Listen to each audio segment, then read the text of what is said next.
Welcome back. खबरों के सिलसिले को आगे बढ़ाएंगे और आगे बढ़ाते हुए आपको ये बताएं शहर कराची की सड़कों के हवाले से। शहर कराची की सड़कें गड्ढे पड़े हुए हैं। शहर कायद के बासियों का मुकद्दर बन चुके हैं ये गड्ढे, जबकि मरीजों, बुजुर्गों और खवातीन को सफ़र करने में मुश्किलात का सामना करना पड़ रहा है।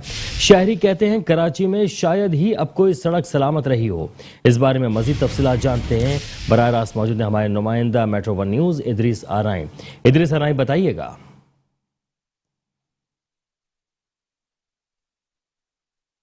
बिल्कुल जी, मैं इस वक्त शहर कराची यूनिवर्सिटी रोड पे मौजूद हूँ। मैं आपको बताऊँ कि एडमिनिस्ट्रेटर कराची मुर्तज़ा वहाब ने कहा है कि शहर कराची की मुख्तलिफ सड़कों पे अस्तरकारी पे तकरीबन 14 अरब रुपए खर्च हो रहे हैं। और मैं आपको बताऊं कि इतनी कीमत पे तो मैं कहता हूँ मुकम्मल रोड तामीर हो जाए, लेकिन उन्होंने सिर्फ अस्तरकारी के 14 अरब रुपए के खर्चा बताया है। अच्छा, थोड़ा सा मैं आपको यहाँ पे मटेरियल के हवाले से बताऊं कि किस तरीके से नाकिस मटेरियल का इस्तेमाल करते हुए रोड बनाए जा रहे हैं। मेरे ख्याल में एक 5 मिनट की बारिश ही इस रोड के लिए काफ़ी होगी। अब आपको मैं थोड़ा सा ये दिखाऊं, रशीद अलाना दिखाएंगे कि ये रोड बन रहा है जो मेरे हाथ से उखड़ रहा है। ये बाकायदा देख सकते हैं ये, और आधी इंच का भी रोड नहीं है, जबकि असूलन इनको अस्तरकारी करते वक्त भी कम से कम भी 2 से 3 इंच का रोड बनाना चाहिए था। अब ये जो रोड इन्होंने बनाया तो ये हाथों से उखड़ रहा है। ये मटेरियल है जो नाकिस मटेरियल की वजह से जो शहर कराची के रोडों को तबाह हाली का पहले भी इन्होंने किया है, फिर हर 2 या 3 या 4 महीने के बाद मुख्तलिफ जगहों पर रोडों पे जाके अस्तरकारी करके अरबों रुपए वसूल किए जाते हैं। लेकिन जिस तरीके से नाकिस मटेरियल की वजह से जो रोड बिछाए जाते हैं तो वो मुश्किल से 1 माह भी नहीं चल पाते। अभी मौजूदा ताज़ा जो मिसाल है जहांगीर रोड की है, अरबों रुपए का हिसाब लगा के वहाँ पे रोड बना, और एडमिनिस्ट्रेटर कराची मुर्तज़ा वहाब ने बड़े फखरी अंदाज से कहा कि पाकिस्तान पीपल्स पार्टी ने वो काम कर दिखाया जो आज तक किसी भी सियासी जमात ने नहीं किया। लेकिन एक हफ्ते के अंदर रोड जो है उसकी अपनी असलियत सामने आ गई, जब आज जो एडमिनिस्ट्रेटर मुर्तज़ा वहाब जो है उसकी इंक्वायरी के लिए कह रहे हैं कि इस पर इंक्वायरी की जाए क्या है कि ठेकेदार ने क्या काम किया है।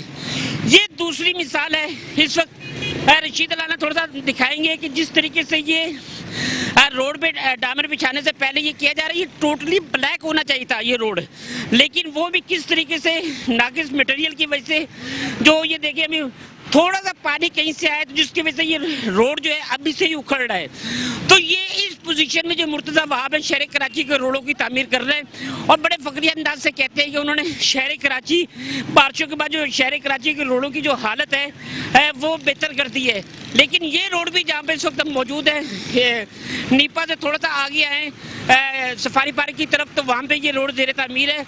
लेकिन नाकिस मटेरियल की वजह से जैसे अभी आपको दिखाया है, टोटली जो रोड बन रहा है टोटली नाकिस मटेरियल पे बन रहा है। और ये रोड भी मैं समझता हूँ कि ये जो अस्तरकारी हो रही है ज़्यादा से ज़्यादा 10 या 15 दिन के अंदर दोबारा टूट फूट का शिकार हो जाएगा।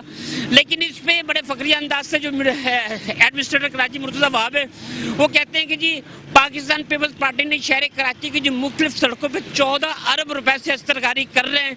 अब आप अंदाज़ा लगाएंगे 14 अरब एक बहुत बड़ी अमाउंट है, लेकिन जैसे काम दिखाया जिस तरीके से मटेरियल दिखा रहा हूँ मैं आपको, ये ना होने के बराबर है। और ये ज़्यादा से ज़्यादा 10 से 15 दिन के अंदर ये सड़क जो है दोबारा खंडर पेश करने लग जाएगी। जी बहुत शुक्रिया इदरीस आराई, आप तफसीलात बता रहे थे।